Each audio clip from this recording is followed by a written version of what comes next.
Other people's sadness is in your space. What do you do about it? Why is it even there? And how do you get it out? My name is Kristen Pierce. I help people through stuck situations to get back into inspired flow, because the world is a better place when we're all in flow. So back to sadness. Here you are. You're like, I am an empathetic person. I care about people. And here's the sad one up here. That person in our world, they're having a hard time right now. But you're the one feeling it. It's not yours.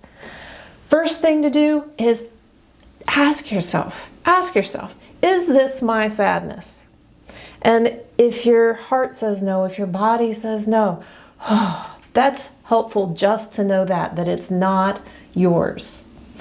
All right. Sometimes though, part of it is their sadness is pinging your sadness. So let's draw some sad. Sad. And then you have something in you that is a matching sad. So maybe it's this type of pattern and you have that type of pattern. So it's a match. Their bell is ringing your bell. That's part of why you're feeling what's happening in them. Not 100% because it's them, it's because it's also in you. So you've asked yourself, remember, you've asked yourself, mine? And you're waiting for a yes, no, or partly. And then, where in me? Where in me is that sadness? Where in me? Oh, there it is. Sometimes we put away our own feelings and forget about them until someone else comes into our world and their bell rings our bell. Their sadness rings our sadness. That gives us an opportunity to click back in with the thing that's in us. And then we can process through it and move on. So that is one thing you could do, is process the parts that are yours.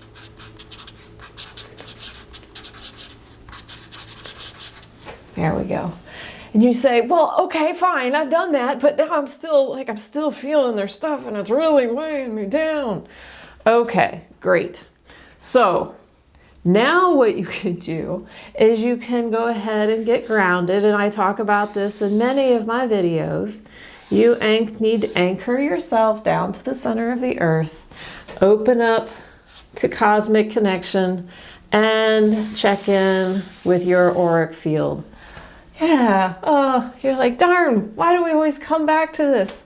Well, because it's true every time that we do need to ground. We do need to open up to insight, just a little bit, not a lot. We need to be connected from both ends, which allows us to fill out our whole space. You're like, well, what about that other person? Okay, so first let's write ground. And then what else is next? You know what else is next? Move to a different space. And maybe that's where you start. Different space. I find that nature is really helpful. Nature can begin recalibrating you with all kinds of different goodness. And I'm just putting in little green. But nature offers so much that is different than the emotions that we humans have, that I find it to be tremendously supportive, to the point that I'm going to put a bunch of green dots here. Okay, so, well, what about this poor person up here? Their stuff is their stuff.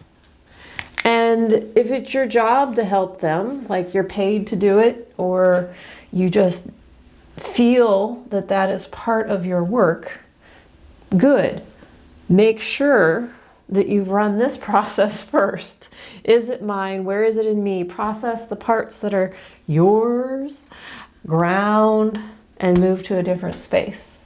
Take care of yourself first, and then you're more prepared to help that person with what's going on with them.